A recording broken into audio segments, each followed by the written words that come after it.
Hey y'all, Scott Horton here for The Future of Freedom, the journal of the Future Freedom Foundation. Every month, Plumline individualist editor Sheldon Richmond brings you important news and opinions on policy by heroic FFF President Jacob Hornberger, hard-hitting journalist columnist James Bovard, and others from the best of the libertarian movement. The Future of Freedom tackles the most important issues facing our country, from the bankrupt and insane welfare and regulatory states to foreign wars and empire, the dismal state of our economy, and ongoing assaults on civil liberties. This society needs peace and freedom for prosperity to prevail. Subscribe to the Future of Freedom in print for just $25 a year or online for $15 a year at fff.org/subscribe. And hurry up, because this summer they'll be running my articles about the wars in Libya, Syria, and Somalia in the Future of Freedom too. That's fff.org/subscribe for the Future of Freedom. And tell them Scott sent you. All right, y'all, welcome back to the show. I'm Scott Horton. The website is scotthorton.org. Streaming live here from 11 to 1 Texas time, noon to 2 Eastern at scotthorton.org and at noagendastream.com. Also at talkstreamlive.com. And you can follow me on Facebook, Twitter, and YouTube at /Scott Horton Show. All right, so first up today on the show is our friend Marcy Wheeler, Empty Wheel. She's called in the blogosphere because that's the name of her blog, Empty Wheel. It's at emptywheel.net. Welcome back, Marcy. How are you doing? Good. How are you, Scott? I'm doing great. I really appreciate you joining us on the show today. Absolutely. All right, so let's talk about Bradley Manning. Now, I know you're not there actually covering the trial, but I do know that you're reading as much as you can about it and probably making more sense about it all than anybody else. So I guess could we start with celebrating the fact that he's actually getting a trial now after 3 years held without one? Right. I mean, he's been in custody at times in illegal solitary confinement for 3 years, so he's been waiting a while for his day in court. Now, I guess, how rare is it for someone to be held for so long without a trial? And then if this kind of thing does happen because of an oversight or some kind of mistake or a prosecution foot dragging or something, do people ever get set free for not really getting a speedy trial these days? Not really. Or they just get one and so it's not really an issue, or what? No, and in this case, a significant amount of the delays came in the government trying to get a bunch of classified information to the defense. So, in other words, the delays came from the government's foot dragging on classified information, yet because they were able to tell the judge that it was all because it was a very complex case, they were able to foot drag. And behind everything, and behind even what we've seen so far at the trial, it's worth remembering that Julian Assange is still out there, and by all accounts, or by all appearances, the government would like Bradley Manning to implicate Julian Assange. So keeping him in custody, and particularly keeping him as they did for about a month and a half, when was it? It was January of 2010, in solitary confinement when he didn't need to be. Keep in mind, all of that, might help them to get Bradley Manning to implicate Julian Assange, which he has refused to do thus far. Mm-hmm. Well, now the thing is, when they say they're trying to push this idea in his trial that he conspired with Assange, that before, I guess, he says in his statement where he pleaded guilty to the facts of the case a little while back. He said that, he tried the Post and the Times, and he didn't hear back from them, so then he went to WikiLeaks, I think. I'm sure you understand it much more detail than I do, but the government here is saying, at least in their opening statement, correct, that Assange really conspired with him and made him do it. Like they're trying to put their case against Assange out there as part of their case against Manning in order to make, I don't know what, to smear Assange as not a journalist and to make Manning more guilty? Well, they're doing a couple of things. One is they're trying to show that Manning was a conspirator with WikiLeaks. One of the things they're alleging is that he helped to edit the collateral damage video, which came out in April of 2010. I've lost track of time. Yes, it was one of the that's first correct. things that came out, right? Yeah. And so they're trying to say that because he edited that, which they haven't proven in court yet, it's not clear they can, but because he edited that, he was part of WikiLeaks and therefore kind of in a conspiracy with them. Another thing they're arguing is that that Manning went to a list of WikiLeaks most wanted and gave them those documents. In other words, followed the directions of WikiLeaks. And then the most interesting thing, and apparently a pretty weak argument they're making, is that Manning started leaking information just 2 weeks after he got to Iraq. And that appears to be based on the existence, this is called the Gorani video, which is a video of an even bigger civilian massacre. And what appears to be happening, or what may be happening, is the government. There's another guy who got fired for issues relating to classified information. He, according to Adrian Lamo, had it on his computer and may have been the original leaker. And the government seems to be want to be arguing that Manning was involved in that earlier leak, which doesn't seem to make sense. So, in other words, the government is. I mean, and remember, Manning has already pled to lesser charges that would keep him in jail for 20 years. And so the big prize that the government has gone to trial to get is this aiding the enemy charge. So there's two things they want. They want the aiding the enemy charge. They want to depict this guy who gave you and me information we should have anyway as American citizens. They want to depict him as a traitor, as somebody aiding, and they're going to argue that because Osama bin Laden had the information that he was aiding Osama bin Laden, and he knew that. And then the other thing, again, is that they want to establish that Julian Assange was a spy and not a journalist, using, it should be said, the same arguments that they used in the James Rosen Fox reporter case where he was cajoling people for certain kind of information. So it's an incredibly dangerous argument. Nevertheless, they're going to trial to prove it. Right. Well, now, so what is the difference in the Risen case? Is it that Manning is a military guy and not a civilian? Well, the NSA, that's the military anyway, right? Right. Yeah. So there is no difference? Oh, with James Rosen? Yeah. Sorry. Oh, I'm sorry. I thought you said Risen, so I was thinking back to now the persecution of the whistleblower in that case. But that was a CIA guy, right? Risens and Rosen's apart. No, James Rosen is the Fox guy who leaked information on North Korea, or who reported information leaked to him on North Korea. Nice. But in that case, to get a warrant, so to get the content of his emails with the alleged leaker, the government argued in a warrant that he was a co-conspirator in leaking classified information. And so they used the same argument there that they're using to try and implicate Julian Assange as a spy. And that's the dangerous argument. In spite of the fact that DOJ in the Rosen cases, as we speak, claiming to Congress they would never prosecute a journalist, they're still making these arguments in the Manning case that make it clear that they do want to prosecute journalists. Right.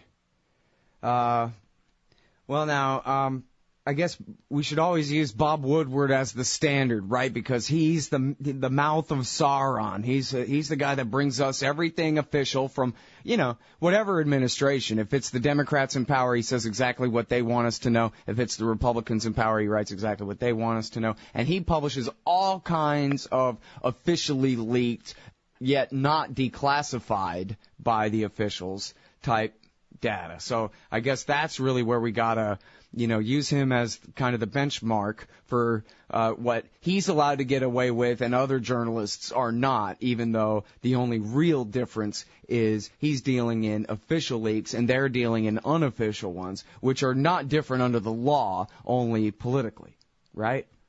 Well, they may be different under the law because the people who leaked to Bob Woodward are so senior. I mean, remember he got leaked to in the Valerie Plame case, and certainly at least information on the NIE.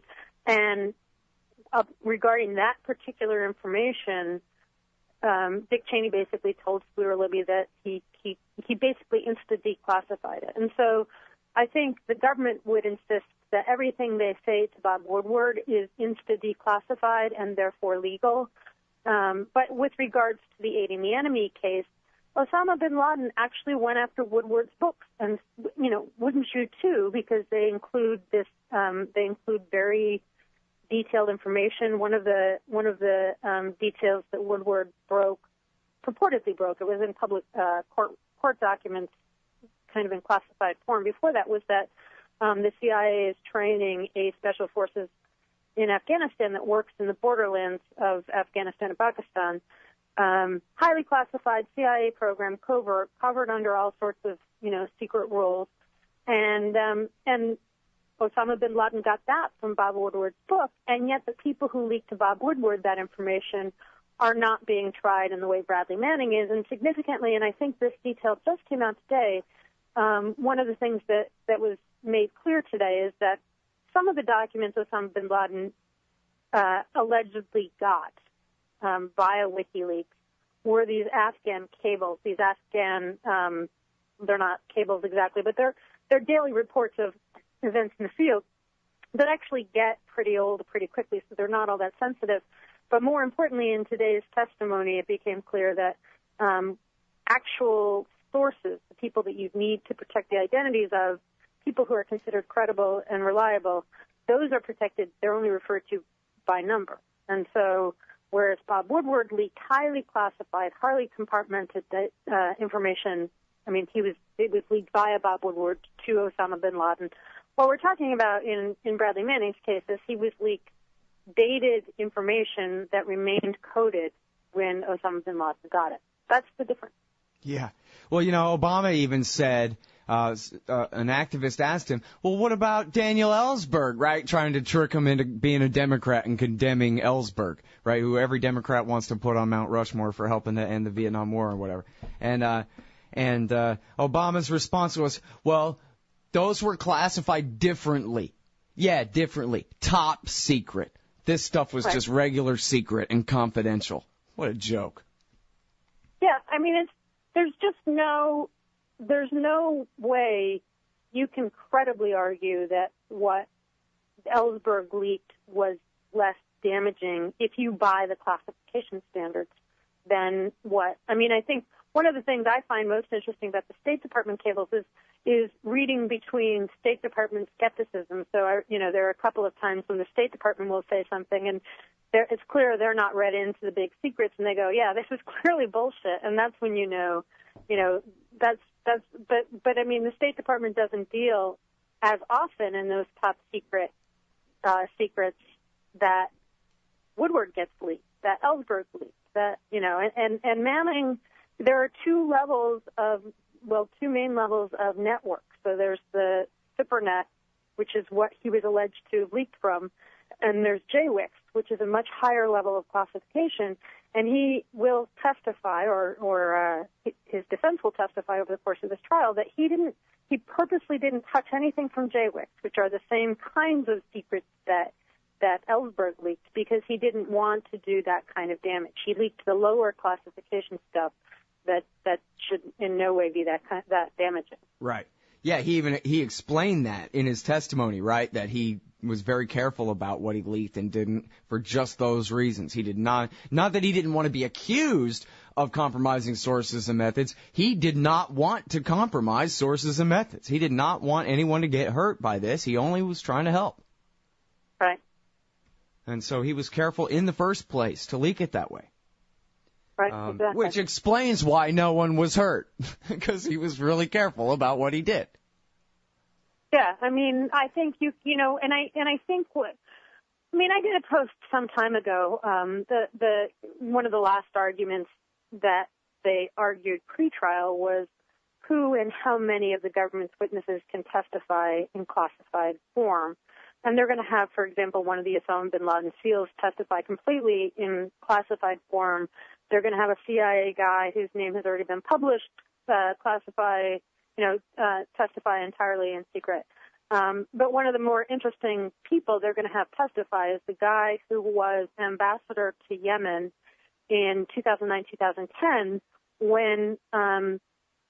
who wrote some of the most damning cables, in that they revealed that Yemen was lying and claiming credit for our drone strikes, They provided a lot of circumstantial evidence that we tried to kill Anwar al-Awlaki in 2009 when we didn't have any operational intelligence on him. They provide evidence about what we pretended to know about the Al-Majalla massacre in December of 2009 that killed a Bedouin tribe. So they're really damning, and the government wants to have this guy testify in secret as to the harm that these leaks purportedly did. And so, you put 2 plus 2 together, and it seems very likely that they are going to argue in secret that Manning harmed U.S. security because he revealed that the government in Yemen, that the U.S. government in Yemen are lying about who's responsible for killing all these Yemenis, which was already well known by the time he leaked it. I mean, by the time nobody had any illusions that Yemen had developed this sophisticated air force. Right. No one had any illusions about that. But nevertheless, the fact that Manning allegedly leaked this information that made us, that gave us all proof of this, that's the harm. That's the kinds of arguments that the government is going to argue about harm. Yeah, I know for a fact on that particular story that Jason Ditz at news.antiwar.com in December 2009 was covering all of those drone strikes and, reporting about how the Yemeni government was claiming responsibility for them and how not believable that was. Since obviously the CIA and JSOC were running around. In real time, and you knew in real time that the government's arguments that civilian casualties were bogus. Right. And yet that's the harm that they're going to argue. That's their big case, that this harmed national security. Well, now, so, okay, help me understand here. If it wasn't Barack Obama and the unprecedented war on whistleblowers, more than twice as many persecuted whistleblowers as all other presidents in American history combined, but what if this was still just the friendly old George W. Bush years? How far out of proportion is the persecution of Manning here? If it wasn't, a whole new day for going after whistleblowers, would they basically everything that he's pleaded guilty to, he would have been prosecuted for that no matter what, and it's just all this aiding the enemy stuff as the ridiculous add-on charges? Well, they never argued aiding the enemy. I think had they had their way, they would have gone after James Risen. So they would have gone after a journalist if they could find a way to do it, but ultimately I think they weren't able to, in part because any evidence against him would have come from the illegal wiretap program that he exposed. And it's a lot harder to go after James Risen for exposing all these illegal programs. I mean, Manning clearly exposed illegal actions, but, they're among this ocean of just really corrupt action that. And we should say, Risen, he's a New York Times reporter who did some groundbreaking work on the CIA basically handing ready-made nuclear bomb blueprints over to the Iranians. Right. Just for people who aren't that familiar. That's why he can get away with a little bit more, as he works for the newspaper of record, which is a little bit different than being a specialist in the Army. Right. Well, and they've gone after his source for the Iran story, but they didn't prosecute Thomas Tam, who by his own admission was one of the sources for the illegal wiretap story. And I think in that case, and here's the thing, and ultimately the way our government keeps secrets is with this completely arbitrary tyranny, really, of secrecy, in that the government, and particularly the president, ultimately the president claims he's got unfettered control over what is secret and what is not. And so ultimately the president can make completely arbitrary decisions about which leaks are worth pursuing and which aren't. And a lot of them never get prosecuted because the secrets themselves are so sensitive to prosecute them. And I suspect that's what happened with the illegal wiretap program, because to prosecute those leaks, you'd have to get around the argument that they're illegal. And, so to some degree, Manning was screwed because he didn't leak classified enough material, which probably would have protected him. But then the other thing is, and we just got information on this today, is that, DOD's Inspector General is sitting on this report showing that Leon Panetta, at a big celebration for the Osama bin Laden killers, basically leaked top secret information. Well, probably Catherine Bigelow was part of or Mark Bull, one of the two Zero Dark 30 people. while they were president. Mm-hmm. Leaked it to Hollywood movies, Hollywood producers. He was the head of the CIA at the time. What's that? He was the head of the CIA at the time. He was head of CIA at the time. Mm-hmm. Well, and then that would be one of those cases where they say he can declassify it just by saying it if he wants to, and then after the fact say, right, President Obama, and then that's it, right? And he gets to get away with that scot-free. Yeah, and I'm sure that's what happened because, of course the government wanted, the government wanted this movie out there, wanted their self-serving narrative of the Osama bin Laden raid out there in time for the election. And so we only know about it because Peter King, the Long Island congressman, requested this investigation. But DOD's Inspector General is still sitting on it, has been sitting on it at least since December. Mm. And now, so what all did you find out in there other than, was that the big news? Was that one leak at the party or whatever?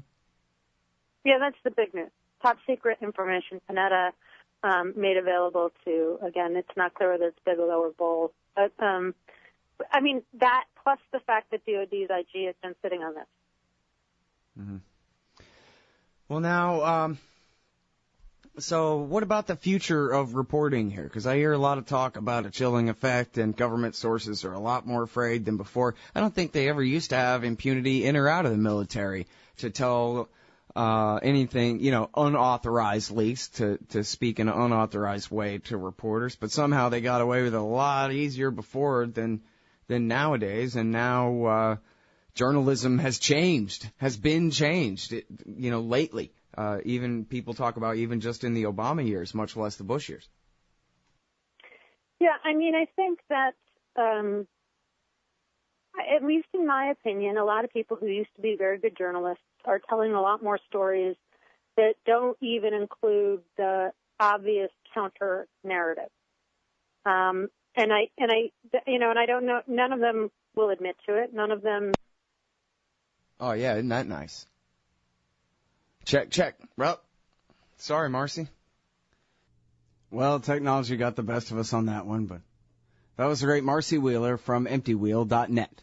Over at AIPAC, the leaders of the Israel lobby in Washington, D.C., they're constantly proclaiming unrivaled influence on Capitol Hill, and they should be proud. The NRA and AARP's efforts make them look like puppy dogs in comparison to the campaigns of intimidation regularly run by the neoconservatives and Israel firsters against their political enemies. But the Israel lobby does not remain unopposed. At the Council for the National Interest, they put America first, insisting on an end to the empire's unjustified support for Israel's aggression against its neighbors and those whose land it occupies, and pushing back against the lobby's determined campaign in favor of U.S. attacks against Israel's enemies. CNI also does groundbreaking work on the trouble with evangelical Christian Zionism and neocon-engineered Islamophobia and drumming up support for this costly and counterproductive policy. Please help support the efforts of the Council for the National Interest to create a peaceful, pro-American foreign policy. Just go to councilforthenationalinterest.org and click Donate under About Us at the top of the page.